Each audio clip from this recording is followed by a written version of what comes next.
Right, we're talking about him being emotional on TV, and that's the headline. Like him being emotional, he stay locked in. That's such a like. I understand like having a mindset like needing to be locked in, but something that I was working on in therapy was living in the moment.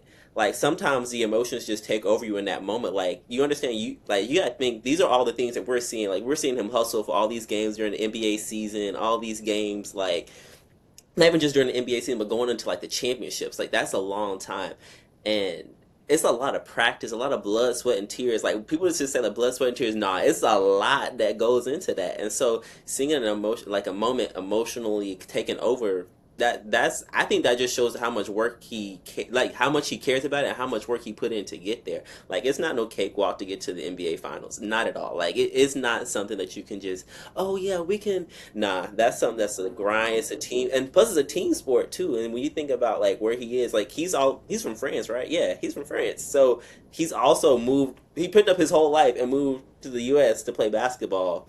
And so just saying like, oh, he needs to like he just stay locked in and focused. Like I feel like that's a very old traditional way of thinking. I will admit, like Kevin Garnett, he was in the league all those years, like many moons ago. So maybe I'm dragging him many moons, but you know what I mean. He was in the league a good bit ago, and so like I think there's like reinforcing that stereotype. That's a problem. I can't. That's a problem that it can't keep happening because when you start thinking like, oh, you need to stop acting like that. That's making you look weak. Like, does it though, or is it just show that like people can have emotions? Because we're not bots. Like, let's be real. We're not bots. We're not automated. Like, we're people. We deserve to have the same type of emotion as everybody else.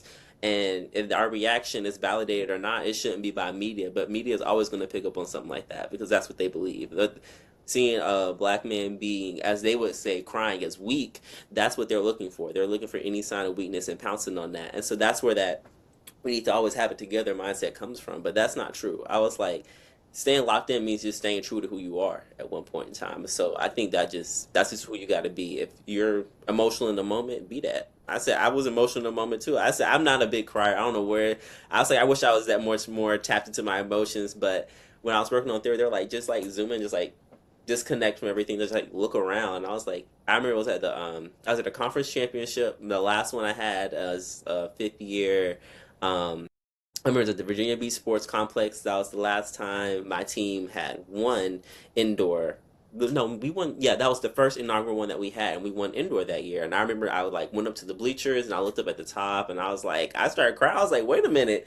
I said I wasn't expecting this. I wasn't expecting like, but yeah, I was like just slowing down, living in the moment. It really would like put things into perspective. And I remember thinking, I was like, wow, this is like the last time I would compete in indoor. I was like, I've come so far because I remember like we didn't even have a championships back in the day, and so now we have championships. We're at these big venues. We've won championships. We broke records as a team. We've lost as a team, and I was like, just enjoying where we are in the moment and just like being true to who I was. That's what it meant, and it felt good too. So I think that's definitely the things that Kevin Garnett is saying. Like we got to stay locked in and staying focused 24/7. That's not a realistic mindset because I don't know anyone that's fully dialed in 24/7. That's it's not possible. It's not possible.